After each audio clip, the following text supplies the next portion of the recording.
In Willowbell, Luna the gray kitten was known for noticing the little things other people hurried past. She noticed when the first pear blossom opened on the tree behind the turning page bookshop. She noticed when the bakery bell sounded one chime lower on rainy mornings because the air felt heavy and sweet. She noticed when Mrs. Maple, the kind old raccoon who ran the bookshop, tucked one extra cinnamon biscuit into her pocket because she expected Milo the puppy to stop by and claim he just happened to be in the neighborhood. Luna liked this about herself. It made the world feel full of hidden messages. But there was one part of noticing little things that sometimes made her chest feel small. When something went missing, Luna noticed that too. A dropped mitten on Clover Lane, a lonely ribbon beside the footbridge, a shopping list folded beneath a market table, a tiny brass button glinting in the grass like a worried star. Every time she found one of these things, she wondered who might be searching for it. She wondered whether the missing thing was important or only sentimental. And in Luna's mind, those two categories often felt exactly the same. On the morning of Willowbell's Saturday market, the sky was bright as polished glass and the whole town seemed to wake up cheerful. Stalls popped open along the green. Mr. Bramble the fox arranged honey cakes in neat golden rows. Junie the hedgehog set out jars of daisies and cornflowers. Mrs. Maple rolled a cart of storybooks toward the shade of the big willow tree. Hazel the bunny carried a checklist. Pip the duckling carried a blue ribbon. Milo carried enthusiasm, which, as everyone knew,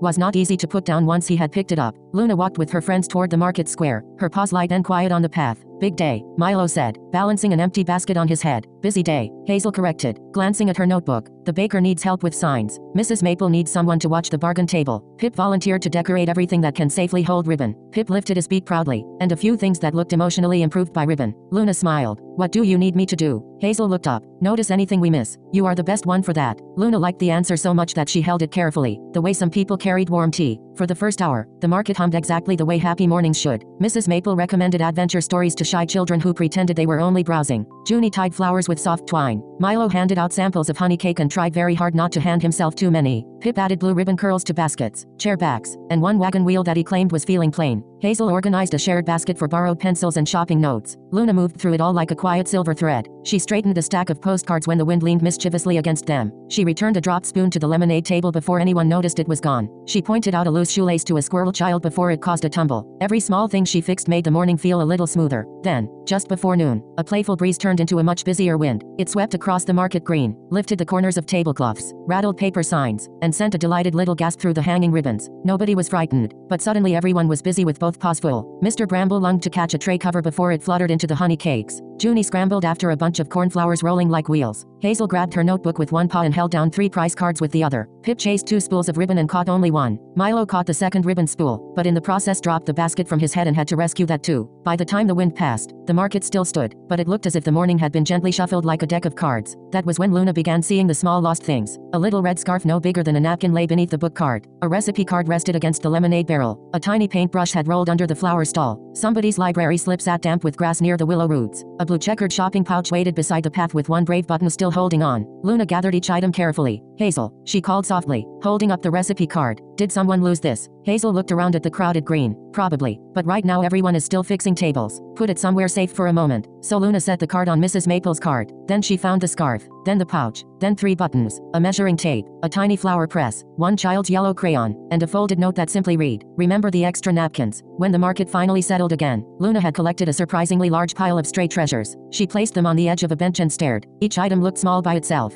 Together they looked like little pieces of a day that had slipped apart. Mrs. Maple noticed the pile first. She rested one paw on her cart handle and tilted her kind raccoon face toward Luna. "You found quite a collection, dear." Luna nodded. "I kept seeing things people might miss later." Mrs. Maple picked up the yellow crayon. "Oh, someone will certainly miss this. Crayons are serious companions." She set it down again. "What will you do with them?" That was the trouble. Luna did not know. She could call out across the market square, of course, but Luna never liked shouting in front of crowds. Her voice always seemed to disappear exactly when many faces turned her way. She could hand the items to Hazel, who was brave with lists and announcements, but Hazel was busy helping 3 neighbors solve a table number mix-up involving gooseberry jam. She could ask Milo, who was never shy, but Milo might become so enthusiastic that the market would sound as if a parade had discovered a megaphone. Luna looked down at the little pile again. "I wish there were a place for missing things to wait," she murmured, half to herself. "A place that says, if you're looking for something, it might be right here." Pip, who had appeared carrying a loop of ribbon in his beak, blinked. "That sounds like a stand." Milo's ears popped up instantly. "A tiny stand." Hazel, who could hear the word stand from almost anywhere in town, turned around. "What kind of stand?" Luna's whiskers twitched. She had not meant to say the idea aloud yet, but now all 4 friends were looking at her kindly, and Mrs. Maple was smiling in the encouraging way that made shy thoughts feel a little larger. "A little lost and found stand," Luna said. just for market day. We could put the found things there with neat labels. Anyone missing something could come check. Then no one would have to feel embarrassed about asking or worried about forgetting what they lost. Milo thumped his tail against the bench. That is brilliant. Practical, Hazel said, already reaching for her pencil. Decoratable, Pip added happily. Mrs. Maple placed the yellow crayon back in Luna's paws. Then I think Willowbell has just appointed a librarian for lost things. Luna's ears warmed. Me, you noticed them, Mrs. Maple said. That means they trusted you first. So the friends got to work. Hazel borrowed a small folding table from the lemonade stall and wrote a sign in tidy letters. Little Lost and Found. Luna arranged the found items by size and type, the way Mrs. Maple arranged books by mood on rainy days. Pip tied blue ribbon around the table legs because, according to him, all good ideas deserved a celebratory border. Milo ran back and forth collecting a tin for buttons, a basket for cloth items, and a little jar for things too tiny to be overlooked twice. Mrs. Maple contributed a stack of blank cards and said, write where each item was found. Sometimes memory needs a path home. Luna did exactly that. Red scarf,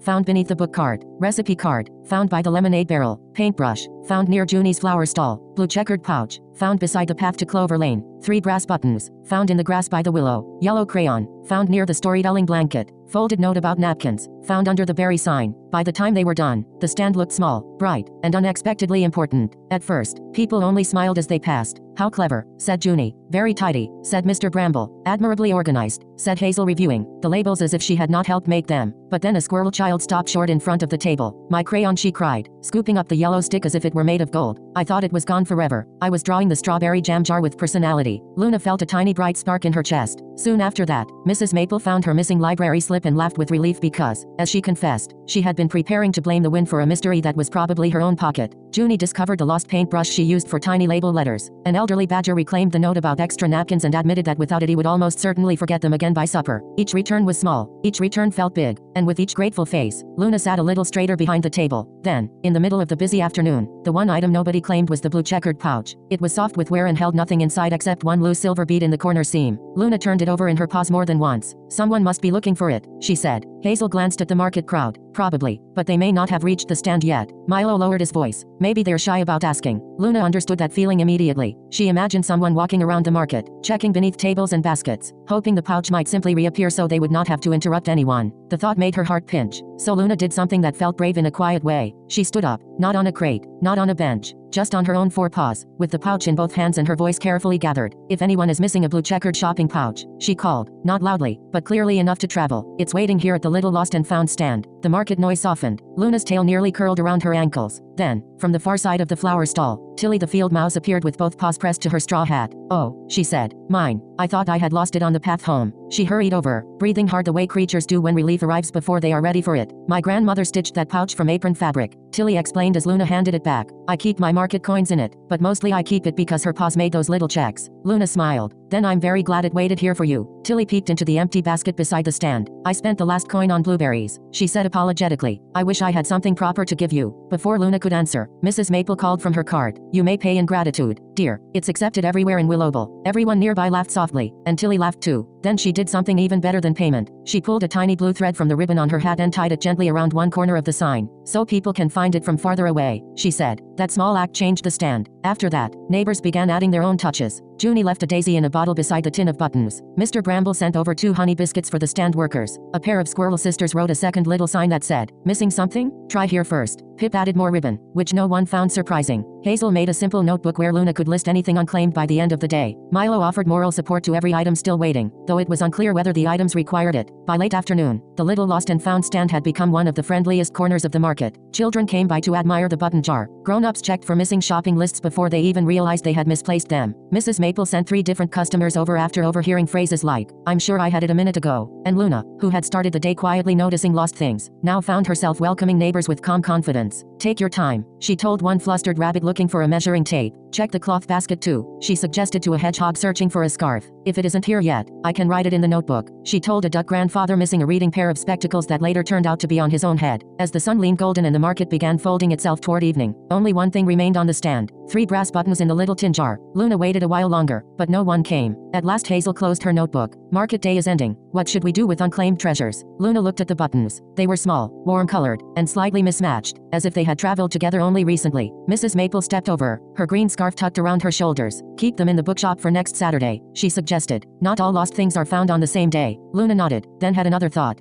Could we keep the stand too? Milo grinned. Every market day. Just a tiny one, Luna said. Only during the busy hours. A place for things to wait. Hazel closed her notebook with satisfaction. A recurring community service. Excellent. Pip lifted his ribbon proudly. A permanent decoration opportunity. Mrs. Maple's eyes went soft. A tradition. Then, together, they carried the little table to the porch of the turning page. Luna tucked the brass buttons into a labeled jar. Mrs. Maple placed the jar on a shelf beside the lending cards and the umbrella stand. The blue checkered thread Tilly had tied to the sign fluttered once in the evening breeze. When everything was put away, the friends sat on the porch steps sharing the last 2 honey biscuits. The market square had grown quiet. Stalls were folded. The path smelled like grass, pears, and sugar. Somewhere near the willow tree, a bird practiced one final song before dusk. Milo bumped Luna gently with his shoulder. You were brave today. Luna looked down at her paws. I was only returning things. That is one kind of bravery, Mrs. Maple said from the doorway. Helping something precious find its way back is never a small thing. She smiled at Luna. And neither is letting yourself be seen while you do it. Luna thought about that all the way home. The next Saturday, the little lost and found stand returned to the market. Then it returned the Saturday after that, and the one after that too. Sometimes it held only a drop ribbon and 2 shopping lists. Sometimes it held mittens, recipe cards, bookmarks, seed packets, 1 wooden whistle, and once, memorably, a pie server shaped like a swan. No matter what waited there, Luna greeted each item with the same gentle seriousness. Because in Willowbell, small things were often carrying large feelings. A missing button might belong to a favorite coat. A lost note might hold a supper plan. A ribbon, a crayon, a pouch, a borrowed pencil. Any one of them might matter far more than it first appeared. And every time Luna helped return one, the whole town felt stitched a little closer together. From then on, whenever someone in Willowbell said, I know I had it a moment ago, somebody else would smile and answer, try Luna's stand. Lost things know the way there. And more often than not, they did.